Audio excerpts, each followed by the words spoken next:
Hello you guys, welcome to the video. I would like to show y'all this process of this video going from traditional sketch to digital art piece.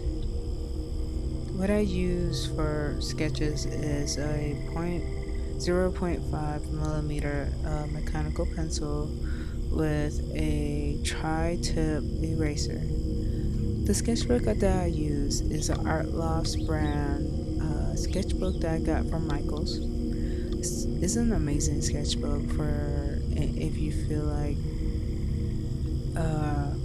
if you're that person that can't bring a sketchbook everywhere, especially your giant sketchbook, so you want to get a mini one.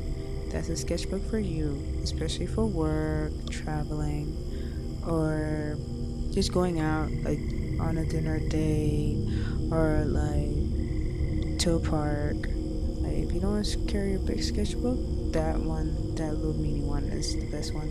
They have all kinds of colors and stuff. I don't know, they were all pretty. They had the green one and the black one. Obviously I chose the black one, but the green one was so tempting to get. It was the same color as my Apple Pencil there. Oh my god. But other than that, I've been sketching all over that sketchbook. I've been drawing like crazy every single time I go outside. I've been for a whole week, I believe. I want to say a whole week. I want to count it as a whole week because I only draw like 5 times out of the week. Other time is just practice, like one day out of the week. But I've been drawing crazy on that thing, and it's been helping me a lot. Well, I gotta work on poses, drawing faster again, and rendering faster. As I was editing this video, I was getting so frustrated because there was so many unnecessary like lining or shading. I don't know why we artists do that sometimes, but it's a work in progress. Get it? Work in progress. But it's a work in progress for all of us. We'll learn once we go through it, especially when you record. I believe recording your own art process, even for privacy, is the best thing ever for you. So you can see how you're drawing and learn from it. Now I know what to do. Since I watched my own video, I watched like 3 hours worth of my artwork and just crunch it down to like almost 20 minutes. So yeah, if you want to improve in a like a third person view or something like that, go for it. It's worth it. Now I know what to do.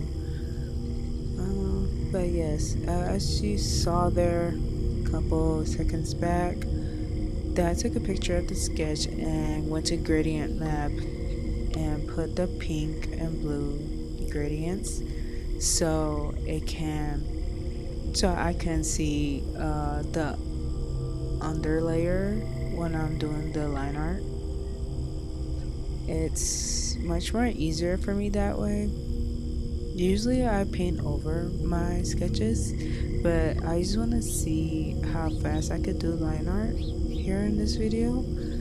And oh boy, I was not going fast. I was actually kind of struggling with it. I kind of want to go back to painting, but that's after I do a lot of practices because I really want to go back to how I used to render last year.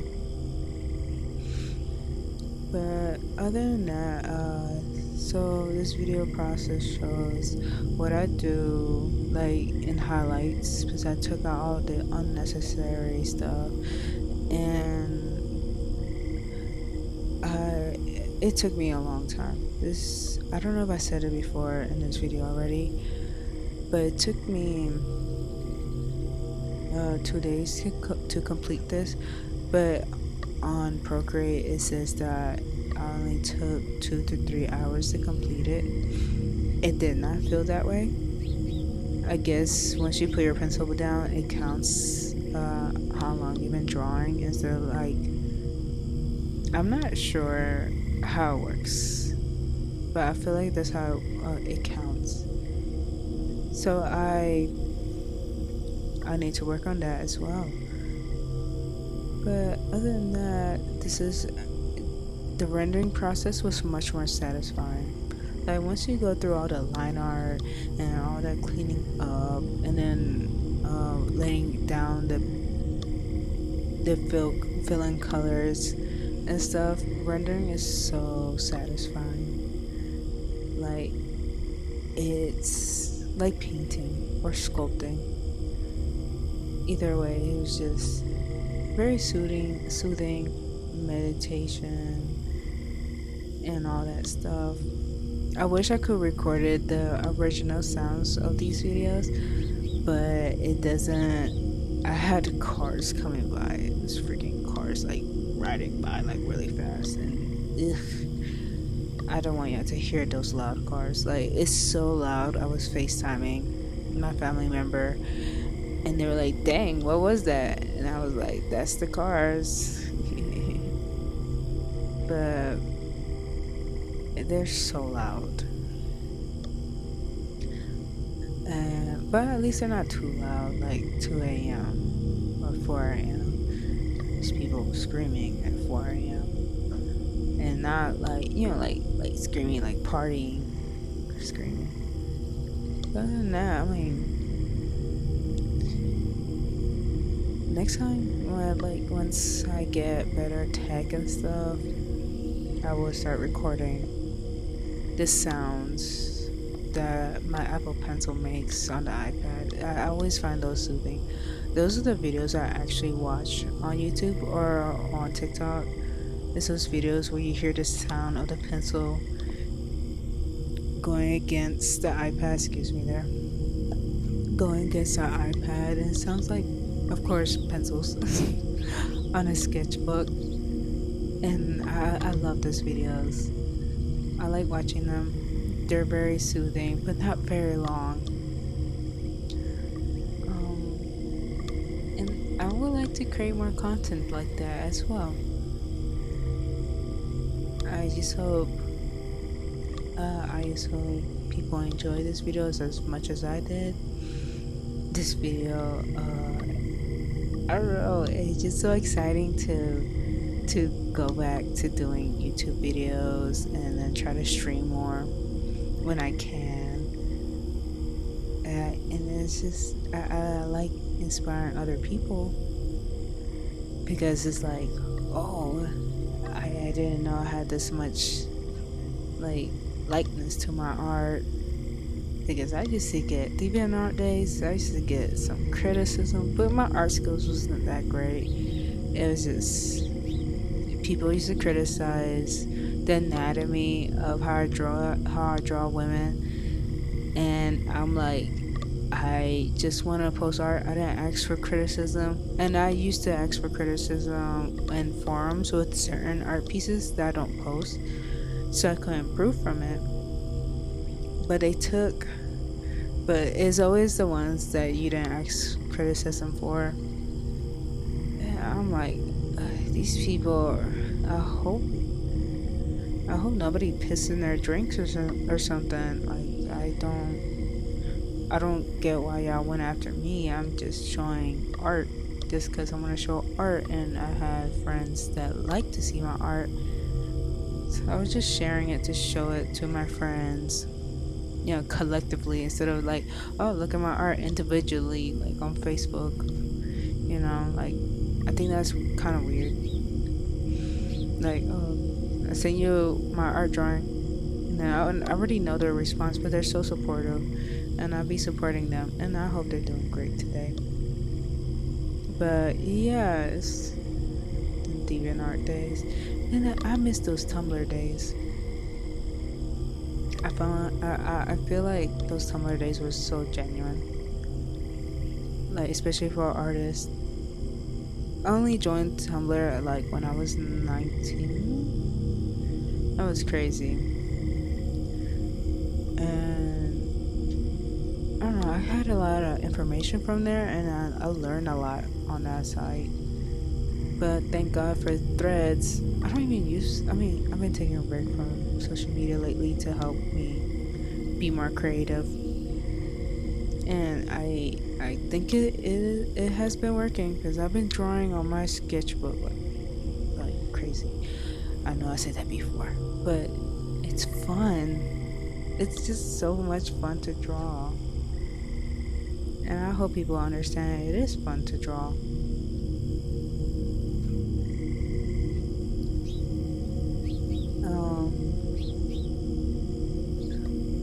Trying to think of other things to say. I see why artists get or people get scripts, but the thing is, this is like an art process video that just came out on my head. Like, was drawing my cow's OC. Her name is Magenta Milk. She was this Y2K Barbie cow bimbo girl, and then I wanted to like her to be more medieval looking, but like modern medieval, like something you would see in a video game. Like I was inspired by Zelda's designs, especially Breath of the Wild and Kingdom of Tears, Tears of Kingdom. I'm sorry if I get it wrong. I haven't gotten into those gameplays yet, but I've seen the gameplays of Breath of the Wild, Princess, and Ocarina of Time, and Majora's Mask. I saw all those. I never played them, but I always like to see other people play it because it's so fascinating. Their art style is really good, and the story I think is pretty good too.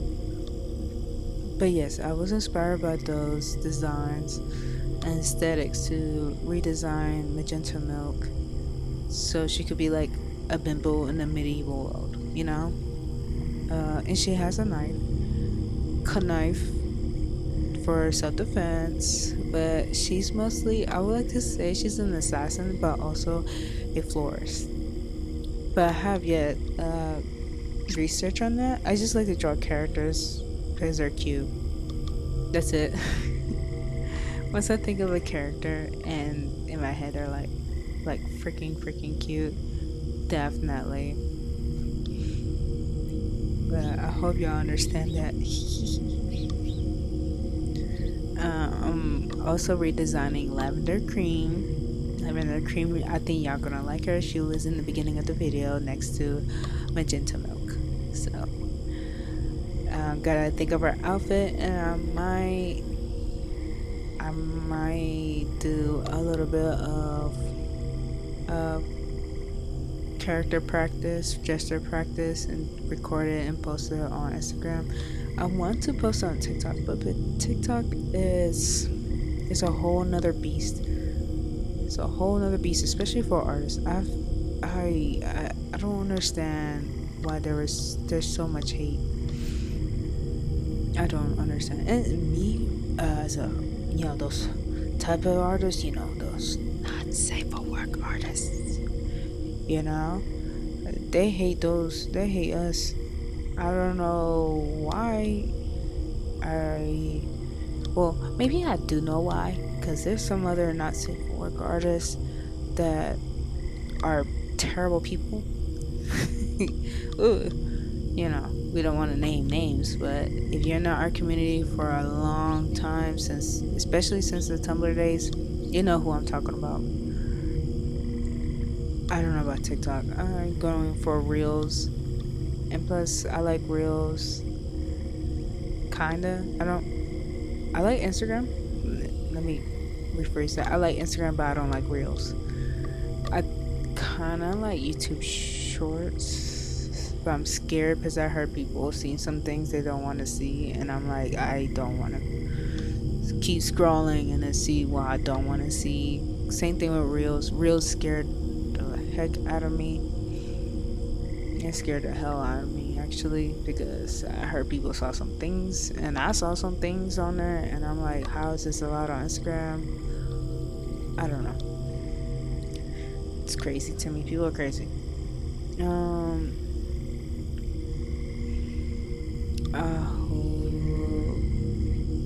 I'm saying I hope. I'm crazy. Sorry. yes, for oh, and I would like to go back to the drawing process video.